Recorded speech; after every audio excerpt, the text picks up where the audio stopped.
রাহাত একটা সুখী সংসারী মানুষ ছিল। তার স্ত্রী ও 2 সন্তান নিয়ে তার জীবন ভালোই চলছিল। আজকের খাবার খুব সুন্দর হয়েছে।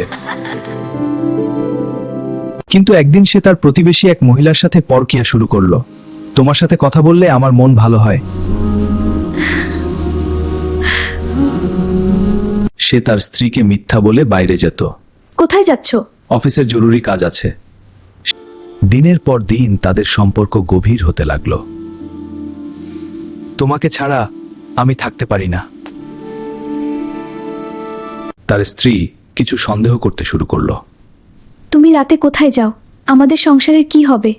রাহাত তার সংসারের প্রতি মনোযোগ হারিয়ে ফেলল। আমি তো শুধু একটু ভালোবাসা চাই। রাহাত, তুমি আমাদের একটু ভালোবাসা চাই। হঠাৎ রাহাত খুব অসুস্থ হয়ে পড়ল। তার মৃত্যু ঘনিয়ে আসছিল। না, আমি এখনো অনেক কিছু করিনি। রাহাত মারা গেল। তার পরিবার কাঁদতে লাগলো। তুমি চলে গেলে আমরা কি করব?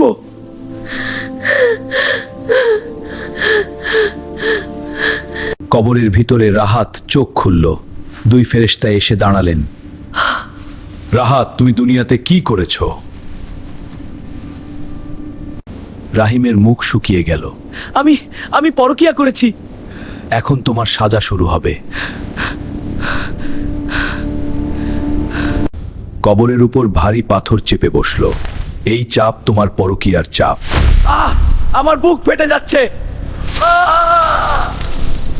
আগুন জ্বলে উঠল এবং সাপ তার শরীরে কামড়াতে লাগলো। আল্লাহ, আমাকে বাঁচাও, আমি তওবা করব। আল্লাহ, আমাকে বাঁচাও, আমি তওবা করব। রাহাত অনুতাপ করতে লাগলো। আমি আমার স্ত্রী ও সন্তানদের সাথে খিয়ানত করেছি। আমাকে একবার দুনিয়ায় ফিরিয়ে দাও। হে ফেরেশতারা, দয়া করুন, আমাকে আরেকটি সুযোগ দিন। মৃত্যুর পর আর দুনিয়ায় ফেরত আসা যায় না। যা করার ছিল দুনিয়াতেই করতে হয়। রাহাত শেষ চেষ্টায় আল্লাহর কাছে দোয়া করলো। হে আল্লাহ, আমার স্ত্রী ও সন্তানদের হেফাজত করো। যারা এই গল্প শুনছে তাদেরকে পরকীয়া থেকে বাঁচাও। দুনিয়ায় তার স্ত্রী ও সন্তানরা কাঁদছিল। তুমি চলে গেলে আমরা কি করব? খুশিকে তারা রাখতে পার না। রাহাত এখনো তার সাজা ভোগ করছে।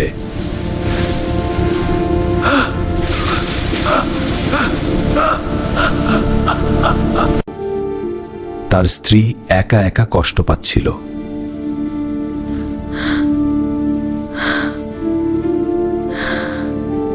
তার ছেলেমেয়েরা বাবাকে ছাড়া কষ্টে ছিল।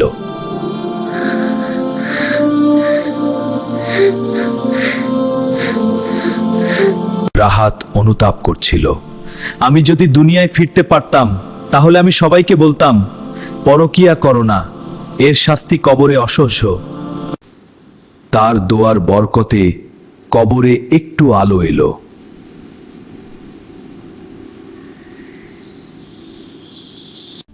আমাদের এটা করা উচিত নয় রাহাত।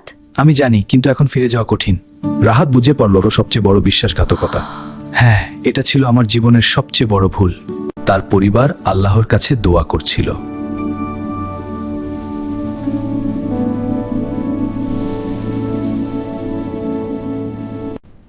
যারা এই গল্প শুনছে তারা যেন পরকীয়া থেকে দূরে থাকে।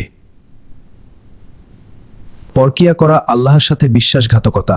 এর শাস্তি দুনিয়া ও আখিরাতে ভয়ঙ্কর। আল্লাহ আমাদের সবাইকে সৎ জীবন ও সংসার রক্ষা করার তৌফিক দিন। আমিন।